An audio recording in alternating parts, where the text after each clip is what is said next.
La conmovedora historia del expastor brasileño de la Asamblea de Dios, Sidney Veiga. Hola, no estoy aquí para hablar mal de la denominación a la que una vez pertenecí. Quiero decirles a todos mis hermanos protestantes, pero no nada más a los de la Asamblea de Dios, sino que también a los bautistas, cuadrangulares, adventistas, presbiterianos y luteranos. A todos los amo. Tengo razones para amarlos, porque tengo 3 primos pastores, 3 cuñados pastores, 2 primos pastores, un hermano mío es pastor, y mi madre es la directora del Instituto Teológico de mi ciudad. Tengo motivos para amarlos de verdad. Ante esta situación que voy a discutir aquí, lo hago con mucho cariño, porque si muchos de mis hermanos protestantes calumnian a la Iglesia Católica, es por falta de conocimiento, porque su lectura es al pie de la letra. Ante esta situación, tengo la oportunidad de decirles que fue por María. Cometí las peores calumnias posibles, y me siento muy avergonzado si alguna vez cometí muchos errores hablando mal de la Iglesia Católica y llevando a muchos católicos del catolicismo al protestantismo. Lo único que puedo decir, como el apóstol Pablo, lo hice por mi ignorancia, porque desde mi infancia he aprendido a hacer una lectura fundamentalista de la Biblia. Es una lectura al pie de la letra, y me fue absorbiendo una creciente aversión al catolicismo. Me enteré de que la Iglesia Católica era la Gran Babilonia, la cual se describe en el libro del Apocalipsis, capítulo 18, y que el Papa es la bestia del Apocalipsis y el titular del 666. Yo tenía la tarea de sacar a los católicos de ahí, porque estaban en un camino equivocado. Desde el comienzo de mi vida, fui criado en el protestantismo, bajo una formación muy rígida. Mi madre era presidenta del Círculo de Oración, directora de orquesta de coro, profesora de la escuela dominical, lo cual exigía mucho de todos nosotros. Llegó el día en que llegué a ser pastor evangelista, y luego pastor titular, y comencé a predicar en muchos lugares, especialmente en calles, plazas, ferias, en clubes nocturnos, en comisarías, cárceles, etc. Luego estuve en el estado de Amapá de Brasil, donde tuve la oportunidad de publicar un libro titulado La batalla de David y el gigante filisteo. También publiqué otro libro titulado Del exilio al poder. Desde entonces me hice muy popular. Y a partir de ese momento, empecé a aparecer por la radio, televisión y de ejercer cierta influencia.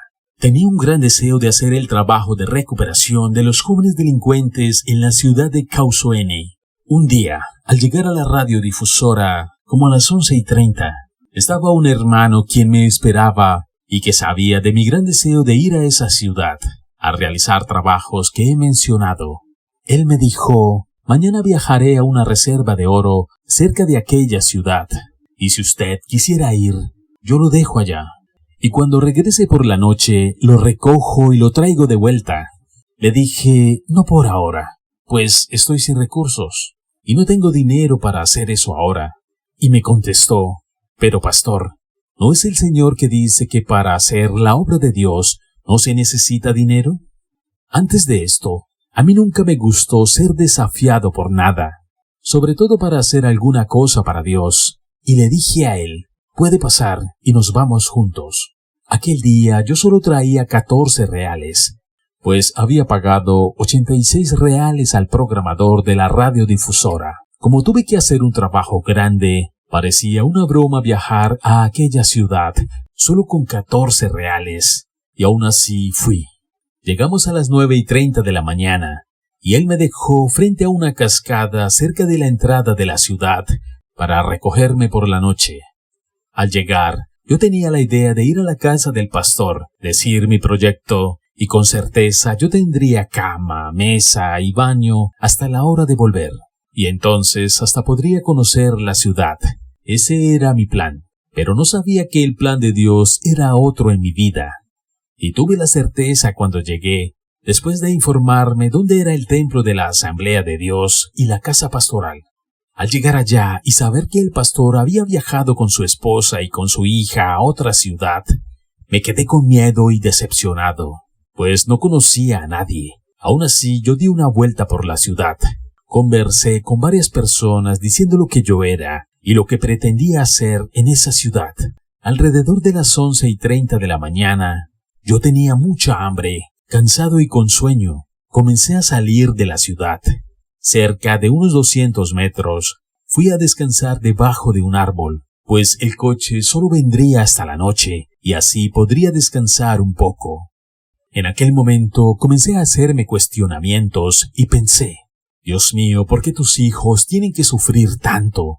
Mi vida desde la infancia ha sido en tus caminos para servirte, para glorificarte, y vengo aquí para hacer tu trabajo justamente con niños y jóvenes delincuentes. Y ahora yo estoy aquí, en esta situación, con hambre, sueño, sin dinero. ¿Por qué? ¿Por qué tus hijos tienen que sufrir tanto para hacer tu obra? En ese momento yo levanto la cabeza, en una distancia de unos 3 metros, y estaba una mujer morena, de cabellos largos, con una ropa blanca, que hasta hoy no sé decir si era una blusa, falda o un vestido. Ella dijo así, ¿tienes hambre? Yo le contesté, sí, tengo. Ella dijo, vas a viajar.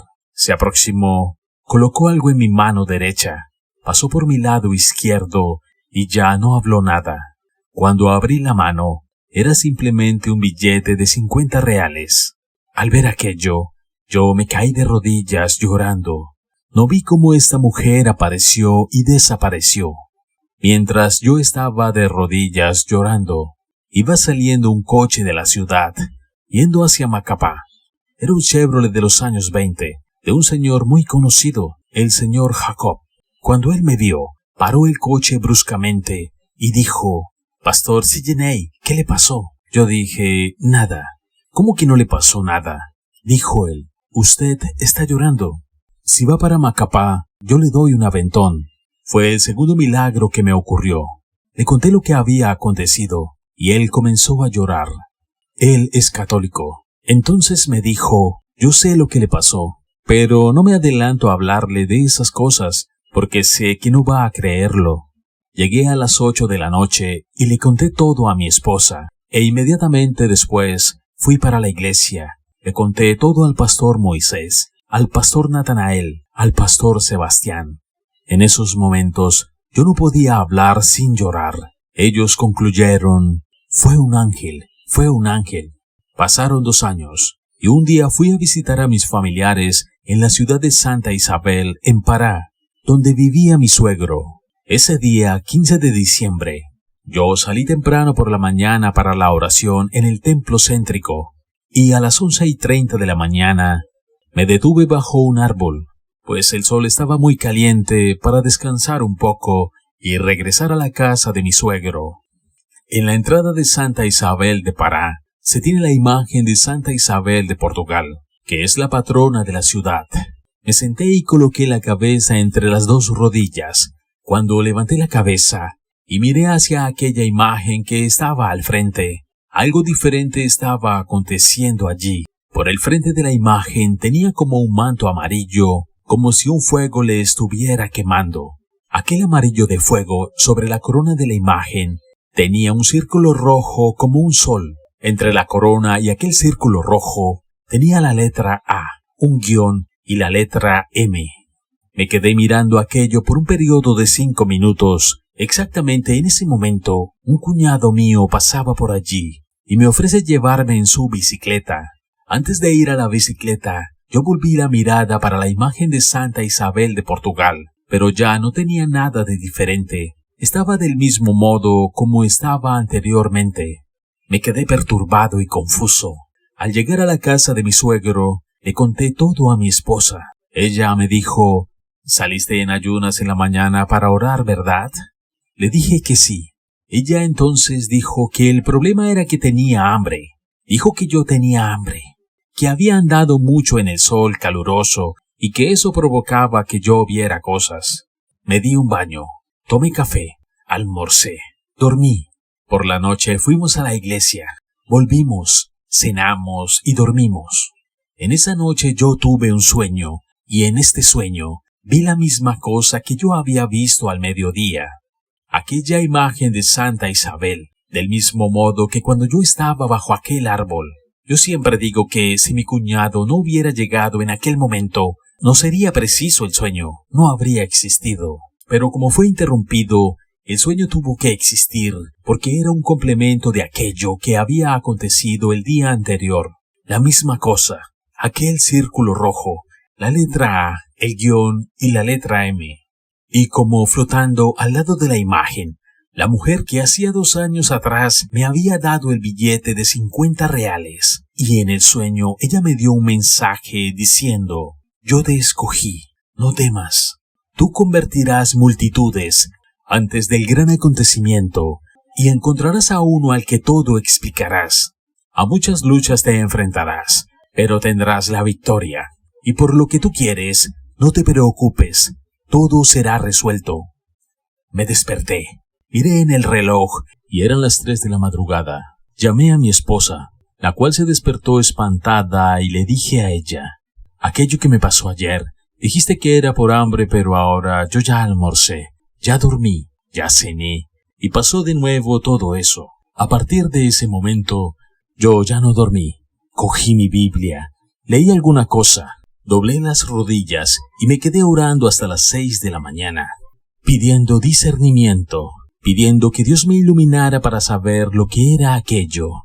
Fue exactamente a las 6 de la mañana, cuando me levanté y estaba convencido de buscar a un padre, porque solamente un padre podría explicarme lo que estaba aconteciendo, porque yo no tenía esta comprensión, este entendimiento. ¿Por qué, padre? ¿Por qué? ¿Por qué se me apareció este ángel al lado de la imagen de estos católicos? La confusión fue tal que tuve que buscar a un padre de los católicos. Mientras esperaba a un padre dentro de esa iglesia, me dijeron que llegaría a las 9 de la mañana. Mientras tanto, vi una escena dentro de esa iglesia que me dejó escandalizado. Cerca del altar había una mesa, y sobre aquella mesa estaba un objeto dorado semejante a un cáliz. No me pasaba por la cabeza que era un vaso sagrado. No me pasaba por la cabeza que aquellas pocas señoras que estaban dentro de la iglesia estaban haciendo adoración al Santísimo Sacramento. Cuando vi aquello, pensé: Dios me trajo aquí para que yo viera esta escena ridícula, estas mujeres llamando a Dios a un objeto que se parece a una olla. ¿Por qué dije yo aquello? Hasta ese momento era mi ignorancia. Yo no sabía lo que había dentro del vaso sagrado. Yo solo miraba el copón, pero por la parte de afuera. En eso estamos mal. Por eso muchas veces no conocemos a la iglesia, porque solo la miramos superficialmente, por el lado externo. Solamente cuando quebramos el coco, es que nosotros tomaremos esa agua de coco y la carne de ese coco, como decía don Elder Cámara. Iré allá y les diré a esas mujeres que eso nunca fue, no es, y nunca será Jesús. A 4 metros estaba aproximadamente de aquella mesa donde estaba aquel copón, que hasta entonces para mí era una simple olla dorada, y a 4 metros de aquella mesa, encima de esos vasos sagrados, estaba una rueda de fuego, más o menos de este tamaño. Me temblaron las piernas. Vino aquel escalofrío en el cuerpo. ¿Pero qué es esto? Dios mío. Y se proyecta en mi cabeza.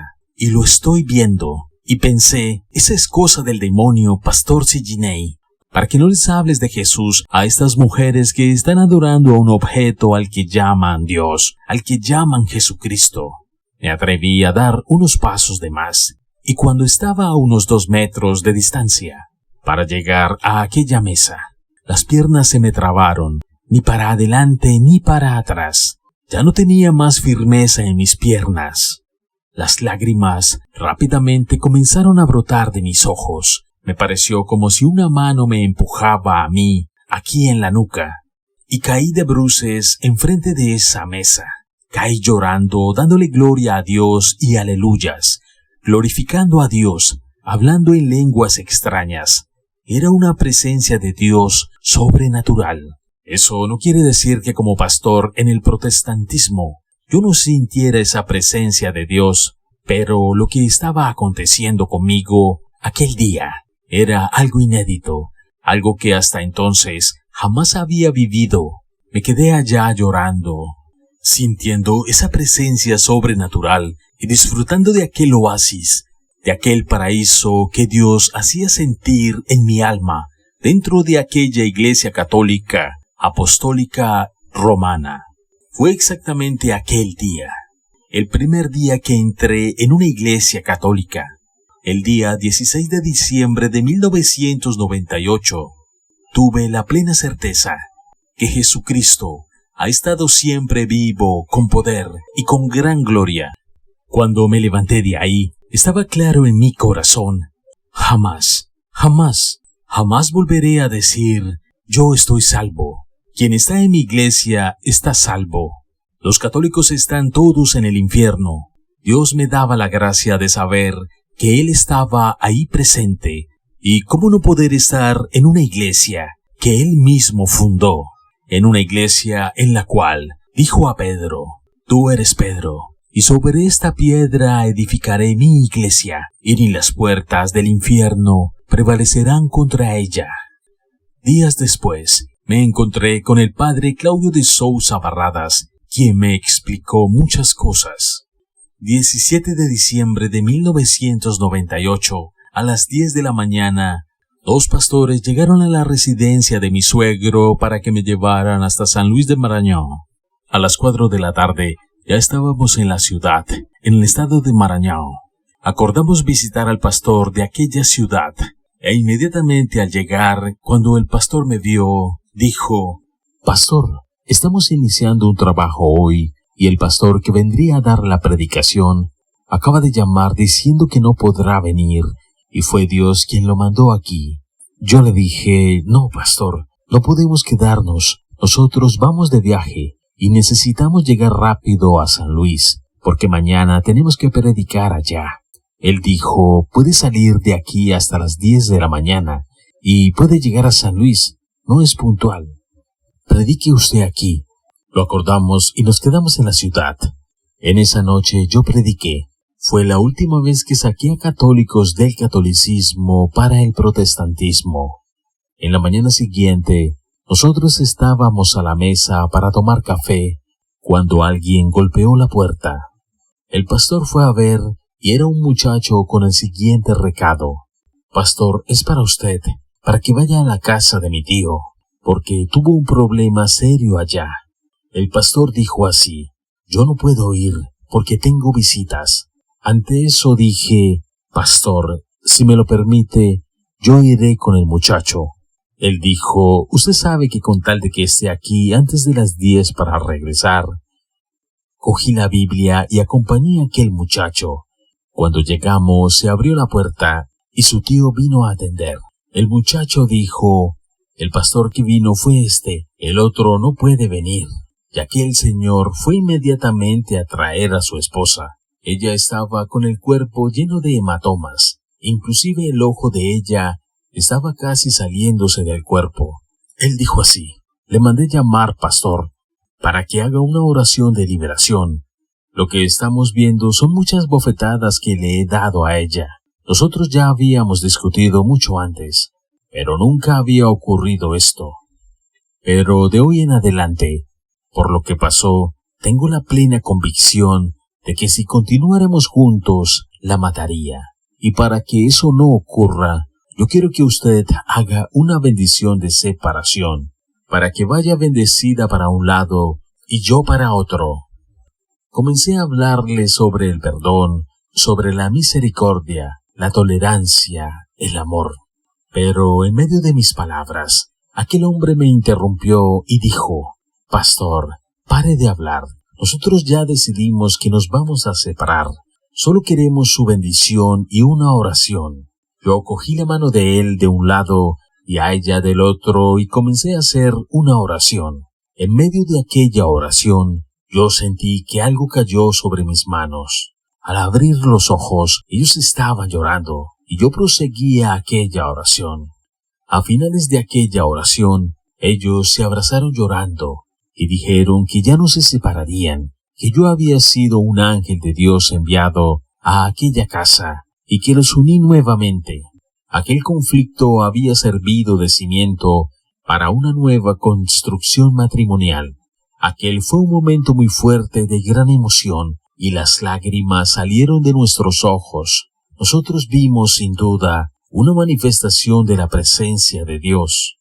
Sin embargo, cuando terminó la oración, aquel hombre comenzó a mirar atónito para las 4 paredes de la sala. Él miró en el pasillo, al fondo de su casa, fue hasta la ventana, miró hacia el lado derecho, para el lado izquierdo, miró hacia el frente, y cuando vi aquella inquietud, pensé, ¿será que este hombre está viendo algún demonio? ¿Un espíritu maligno? Entonces le pregunté, hermano, ¿qué le pasa? Él dijo, no, pastor, yo quiero saber de la mujer que estaba aquí, y ahora no está más. Yo le dije, mi hermano, la única mujer que tiene aquí es solo la tuya, que está ahí. Él dijo, no, pastor, tenía a una mujer. De pronto me acordé del sueño, y le pregunté cómo es esta mujer. Él dijo, es una mujer alta, de cabellos largos, con una ropa blanca. Ahí fue cuando por primera vez aquello salió de dentro de mí, diciendo, ay, mi hermano, yo ya sé quién es esta mujer.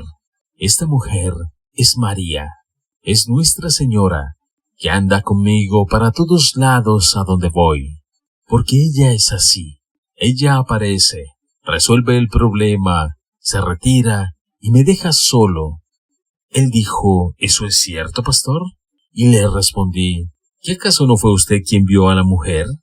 Ese día yo vi un milagro porque ellos iban a separarse y de pronto se unieron nuevamente y están juntos hasta hoy, porque en viajes que hice posteriormente yo los visitaba.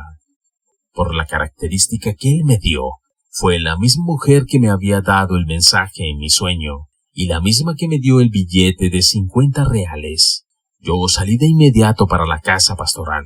Al llegar allá, con los ojos un poco enrojecidos, porque también había llorado, comencé a contar lo que había sucedido, y comencé a hablar que aquello no era un ángel, como me habían dicho, y sí Nuestra Señora, la María de los católicos. El pastor dijo así, lo mejor que podemos hacer es que ya no llevemos al pastor, porque cuando lleguemos al estadio, en medio de tanta gente, la primera cosa que él va a hacer es decir que la María de los católicos se le apareció a él y va a acabar con todo nuestro trabajo. Me atrevo a decir, incluso, a contar, ya que como el número 3 en la Biblia es un número muy fuerte, es una confirmación, porque Nuestra Señora había aparecido 3 veces hasta aquel momento. Ellos comenzaron a tratarme con indiferencia. Conversaban solamente entre ellos, dejándome de lado. Les dije, a partir de ahora, yo ya no los acompaño. Vayan a San Luis, pidan disculpas a aquel pueblo que me espera para la predicación. Y me dijeron, tengo la seguridad de que es por lo que pasó en la casa de aquel hermano. Pastor, pero él me dio prioridad a mí. Dejó a su oveja sufriendo, llorando. Yo fui a atenderlo, y aconteció lo que aconteció. Aquí acaba mi viaje con ustedes. Le conté todo al padre Claudio de Santa Isabel, que me atendió muy bien diciendo, no quiero precipitar en nada. Mañana yo iré a Belén. Si quiere, coménteselo a nuestros obispos. Llegando allá, conté todo nuevamente, mi historia a los obispos. Y al final ellos llegaron a la siguiente conclusión. Puede haber sido una aparición de Nuestra Señora. Don Vicente colocó la mano y dijo así, por los frutos conoceremos el árbol. Nadie me invitó a entrar a la Iglesia Católica. Yo continué siendo pastor. Hasta ese momento, yo tenía muchas dudas sobre el catolicismo, pero un día tuve la oportunidad de aclarar esas dudas con el padre Claudio. Fui haciendo muchas preguntas, y él fue respondiendo todo. Comenzó a decir quién era María para la Iglesia Católica, lo que eran las imágenes, lo que era la adoración y la veneración, entre otras cosas. Cuando él terminó de dar todas aquellas explicaciones, yo ya no tenía más ninguna pregunta. Yo le dije, caray padre, acabo de darme cuenta que ni aun la Biblia yo sabía leer, porque yo entendía al pie de la letra, y era totalmente lo contrario. En la humildad de aquel diálogo, comencé a comprender cuán equivocado estaba, porque condenaba, juzgaba y masacraba a los católicos. Hoy veo que las imágenes son referencia para nosotros los cristianos, son indicadores, son señalizaciones, son flechas a lo largo de una carretera. La imagen de la señalización no es a dónde va el conductor, sino que indica el lugar al que debe ir. Hoy la Iglesia mira a estos santos a raíz del testimonio de la vida y la fe, los testimonios que se han sellado con su propia sangre, con la vida misma. Continué siendo pastor y en el estado de Amapá, y en todos los lugares que yo iba a predicar, yo comencé a enseñar el sí de María, pues ya no podía quitar de mis mensajes la figura de María. Yo estaba convencido de lo que ella era.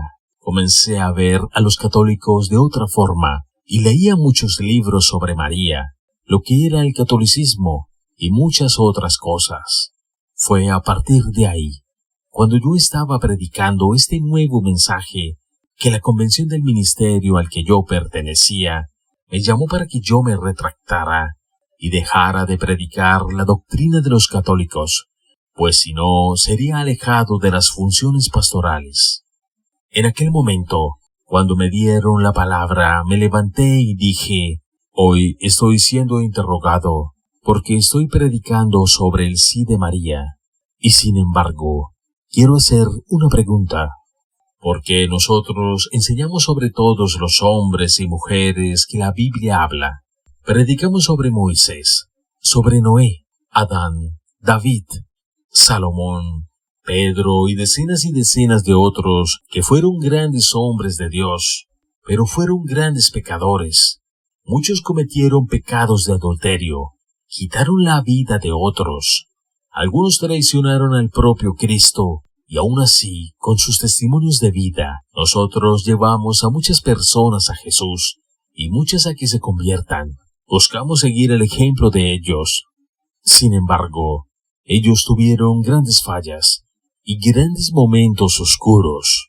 Yo quiero decirles a ustedes que estoy dispuesto a dejar de enseñar sobre María con una sola condición. Cogí la Biblia delante de todos ellos. Si alguno de los pastores aquí presentes puede con la Biblia demostrarme un solo pecado que María haya cometido, yo no solo dejo de hablar de ella, sino que además dejo también de hablar sobre cualquier otro asunto. En ese momento se hizo un silencio. Nadie hablaba. Fue cuando un pastor interrumpió aquel silencio y dijo, pastor, usted sabe que nosotros no tenemos cómo probar eso por la Biblia, pero usted sabe que esa es doctrina de los católicos, o usted se retracta, o será disciplinado.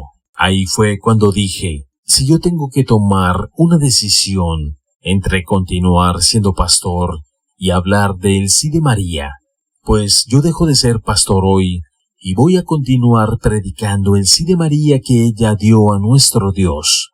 Entonces salí por el pasillo del centro y algunos me decían que estaba poseído por alguna fuerza extraña. Y con eso comenzaron las persecuciones. Los momentos negros vinieron. Comenzaron las calumnias. Pasé por las peores cosas. Me golpearon. Me dejaron en la calle.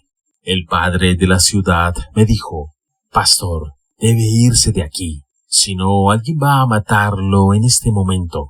Me fui para el estado de Pará, sin tener a dónde vivir. Perdí todo lo que tenía y toda aquella proyección. Llegué a la casa de mi madre con mi esposa y 2 hijos. Mi madre me dijo, te acepto en mi casa de todas maneras, menos siendo católico, porque eso no fue lo que te enseñé. La puerta de la calle es para la servidumbre.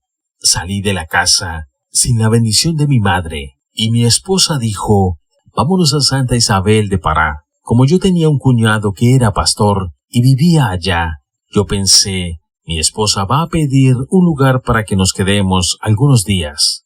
Al llegar a la ciudad de Santa Isabel, 2 horas después de ese acontecimiento con mi madre, mi esposa pidió que yo bendijera a nuestros hijos y mandó que ellos entraran a la casa de mi cuñado y me dijo, cuando nosotros cometemos cualquier error, todas las personas se quedan en contra de nosotros, pero hay una persona que nunca se queda contra el hijo y es la madre. La madre siempre va a estar al lado, pero tú estás tan maldito que ni tu madre se quedó a tu lado, y yo tampoco voy a quedarme. Aquí terminó nuestro matrimonio. Vete, vive tu vida, que yo voy a ver lo que hago para criar a nuestros hijos. Yo salí de ahí llorando. Fue el fondo del pozo. Fue un momento muy triste, muy crucial en mi vida. Fue en este momento que comencé a sentir lo que es la amargura de la vida, lo que era estar sufriendo por ser católico. Mientras yo viajaba de Santa Isabel de Pará, en Belén, en el santuario de Fátima, había una señora que estaba rezando el rosario, cosa habitual en el santuario. Mientras ella estaba rezando, ella escuchó una voz que le decía, «Ve a la estación de autobuses ahora, porque tengo un hijo que necesita de mucha ayuda». Y ella fue a la estación de autobuses. Fue en este exacto momento que estaba bajando del autobús. Entonces, aquella mujer estaba a unos 5 metros frente a mí, me miraba e inmediatamente se aproximó y me dijo, «Hijo mío, yo no sé lo que te está pasando, pero quiero decirte que María, que es mi madre y también tu madre, me pidió que yo viniera aquí para ayudarte en lo que fuera preciso». Ella preguntó, «¿Qué es lo que más necesitas?». Yo le dije, «Yo no tengo dónde vivir. Mi madre acaba de expulsarme de su casa. Mi esposa acaba de separarse de mí y no tengo a dónde ir». Ella me abrazó y me dijo, «Hijo mío, vamos a mi casa, porque vas a quedarte allá y no te preocupes que todo se va a resolver». Fui con aquella señora y me quedé en su casa. Después conseguí otro lugar para quedarme. Fue otro momento muy oscuro de mi vida. Fue cuando yo comencé a pasar mucha hambre. No tenía ropa, crema dental, jabón, no tenía nada. Pero agradezco a Dios, porque en ese momento de tanta desilusión, yo sentía que la gracia de Dios envolvía mi vida. Yo sentía que el amor de María me dominaba y era un amor muy fuerte. Algo muy fuerte para que yo no desistiera, porque hasta mi propia familia comenzó en esos días a traerme varias propuestas y mandándome a varios pastores para que yo dejara ese camino, para que volviera, pues tenía mi programa de radio y de televisión y podrían darme una iglesia y hacer un gran trabajo, porque yo era muy ingenioso. Yo no acepté nada de eso y pasé mucho tiempo rezando, cuestionando. Pero en todos esos momentos, Dios me concedió la gracia de mantenerme de pie después de 1 año y medio que mi esposa me dejara. Me invitaron para predicar en una parroquia en ese periodo, a pesar cuando mi madre estaba muy enojada conmigo y que mi esposa me abandonó. Yo siempre le pedí a Nuestra Señora, si realmente existes, si realmente fuiste tú quien entró a mi vida, haz que mi esposa vuelva a mí. Cuando el padre me dio el micrófono, una ministra de la Eucaristía subió al altar y dijo así, «Pastor, hay una mujer allá afuera que quiere hablar con usted. Ella dice que es su esposa y está llorando mucho». Dejé el micrófono y fui allá afuera. Cuando llegué vi que era ella y estaba desesperada. Le pregunté, «¿Qué te pasó? ¿Tuviste algún problema por allá?» Ella me dijo, «No. Vine aquí para pedirte perdón y decirte que quiero ser católica junto a ti». A partir de ese momento lloramos mucho y la gente nos abrazó. Entrando a la iglesia que tenía unas 2000 personas y en esa noche que yo iba a dar mi testimonio, Dios me dio una unción para predicar sobre la familia, ya que el recinto fue tomado por una unción muy fuerte del Espíritu Santo. Eran muchos maridos pidiendo perdón a sus esposas y las esposas a sus maridos, y los hijos a sus padres. Dios se manifestó en aquel lugar. Desde ese momento, comenzamos a vivir una situación diferente. Mi madre me pidió que hablara con ella. Yo estaba un poco angustiado, sin saber de lo que ella quería hablar conmigo. Cuando llegué a la casa de mi madre, la puerta de la cochera estaba abierta. Cuando estaba cerca, ella salía. Fue uno de los momentos más tremendos de mi vida, porque en ese mismo lugar, donde mi madre me dijo que esa era la puerta hacia la calle, ella abrió los brazos y llorando me dijo: «Hijito mío, perdóname, te amo. No quiero que ninguna diferencia religiosa exista entre nosotros. Te quiero, te amo. Si tú quieres ser católico, si quieres predicar en la iglesia católica, puedes seguir predicando. Y quiero que sepas que tu mamá siempre estará orando por ti, para que Dios te utilice siempre y siempre». Eso fue muy fuerte, porque es así como Dios hace las cosas. Es así que Dios trabaja. Aún hoy tenemos muchos problemas, muchas dificultades. Lo que aquella mujer me dijo en el sueño, que enfrentaría muchos problemas, eso se ha cumplido. Sé que las dificultades fueron grandes, y sé que muchas, tal vez mayores, vendrán. Pero yo tengo la plena convicción de que la misma gracia que Dios y María me concedieron hasta hoy, para vencer todas las dificultades, esa misma gracia estará en mi vida, envolviéndome, para que yo supere cuantas puedan surgir, porque como dijo el apóstol Pablo, yo voy a otros lugares, no sé lo que me espera allí, por lo menos tribulaciones y tribulaciones, pero sé que Dios me dará la gracia para ganarlas todas. Sé que la gracia de Dios me ha sostenido en los caminos, enfrentando las dificultades del día a día, las contradicciones, los rechazos, el odio de unos, la indiferencia de otros. Pero yo me siento feliz porque hoy yo tengo la plena convicción de que formo parte de la generación y de la multitud de aquellos a quienes María dijo: «Todas las generaciones me llamarán bienaventurada».